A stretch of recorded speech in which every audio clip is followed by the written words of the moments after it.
बॉलीवुड में शादी का मतलब अक्सर होता है बड़े सेटअप, हजारों गेस्ट्स, इंस्टाग्राम रील्स और ग्लैमर से भरी एक लव स्टोरी। लेकिन पर्दे के पीछे कुछ रिश्ते ऐसे भी होते हैं जो ना लाइमलाइट में आते हैं ना अफवाहों में। कुछ स्टार्स ऐसे भी हैं जिनकी शादी लव नहीं बल्कि अरेंज थी, या फिर एक ऐसा मैच जो परिवार की मर्जी और इन्वॉल्वमेंट से तय हुआ। आज हम बात करेंगे उन्हीं सेलेब्स की शादियों की जिनकी असल सच्चाई जानकर शायद आप चौंक जाएं, क्योंकि ये शादियां जितनी शांत और प्राइवेट थी उतनी ही मजबूत और टिकाऊ भी। यामी गौतम ने 2021 में फिल्म उरी के डायरेक्टर आदित्य धर से शादी की। इस शादी ने सबको चौंका दिया, क्योंकि ना कोई अफवाह थी ना कोई ग्लैमरस फोटोशूट। शादी हिमाचल प्रदेश में परिवार की मौजूदगी में बेहद साधारण तरीके से हुई।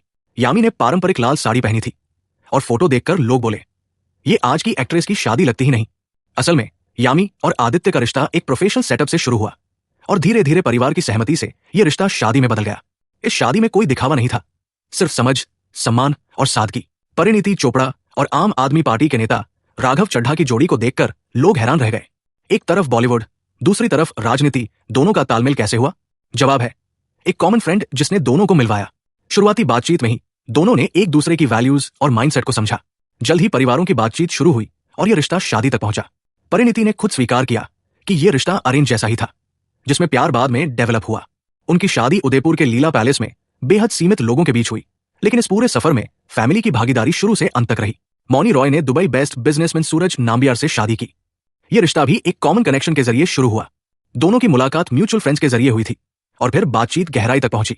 शादी पूरी तरह साउथ इंडियन रीति रिवाज से हुई। पारंपरिक पोशाक, मंदिर वातावरण और सीमित मेहमान। मौनी ने सफेद साड़ी पहनी थी और सूरज ने पारंपरिक वेष्टी। ये शादी मॉडर्न सेलिब्रिटी कल्चर से हटकर थी। कोई हाई प्रोफाइल शो नहीं, सिर्फ पारिवारिक वार्मथ और संस्कारों का blend. TV actress Neha Pendse की शादी भी अरेंज मैरिज का ही उदाहरण है। उन्होंने बिजनेसमैन शार्दुल बायस से शादी की, जो मुंबई के एक प्रतिष्ठित परिवार से हैं। नेहा और शार्दुल की मुलाकात परिवार के माध्यम से हुई थी। दोनों ने समय लेकर एक दूसरे को समझा और फिर रिश्ते को आगे बढ़ाया। शादी पारंपरिक मराठी रीति रिवाजों से हुई। नवारी साड़ी, हल्दी, ढोल ताशा और सब कुछ घरेलू वातावरण में। नेहा ने खुद कहा कि यह रिश्ता भले ही अरेंज था, लेकिन आपसी समझ और मैच्योरिटी की वजह से यह बेहद मजबूत बना। अब बात करते हैं कुछ ऐसे कपल्स की जिनकी शादी को लोग लव मैरिज मानते हैं, लेकिन असल में इन रिश्तों में फैमिली की बड़ी भूमिका थी। इनकी जोड़ी जब सामने आई तो सबको लगा ये एक रोमांटिक फिल्म जैसा लव स्टोरी है, लेकिन सच्चाई यह है कि सुनील शेट्टी खुद इस रिश्ते में शुरू से इन्वॉल्व थे। राहुल और आथिया की बातचीत भी एक कॉमन सर्कल से शुरू हुई थी और धीरे धीरे फैमिली फिक्सिंग के जरिए शादी तक पहुंची। शादी फार्म हाउस में हुई, बेहद प्राइवेट, बिना किसी फिल्मी तमाशे के। इनकी शादी को लेकर जितनी सीक्रेसी रखी गई वो आज तक किसी बॉलीवुड कपल ने नहीं रखी। शादी से पहले दोनों ने कभी रिलेशनशिप पब्लिक नहीं किया, लेकिन जब शादी हुई तो वो पूरी फैमिली इन्वॉल्वमेंट और कल्चरल बैलेंस के साथ हुई।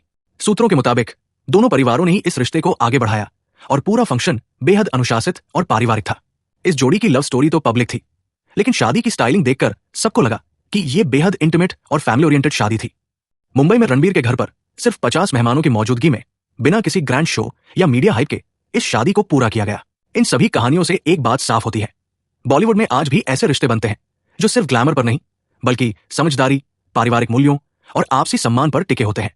अरेंज मैरिज अब वो पुराना सिस्टम नहीं है जो सिर्फ मजबूरी में होता था, बल्कि ये एक मैच्योर निर्णय बन चुका है जहां दो लोग सोच समझकर और परिवार के इन्वॉल्वमेंट से जिंदगी शुरू करते हैं। अब आप बताइए, लव मैरिज या अरेंज मैरिज आपके नजरिए में कौन ज्यादा मजबूत होता है? नीचे कमेंट कीजिए।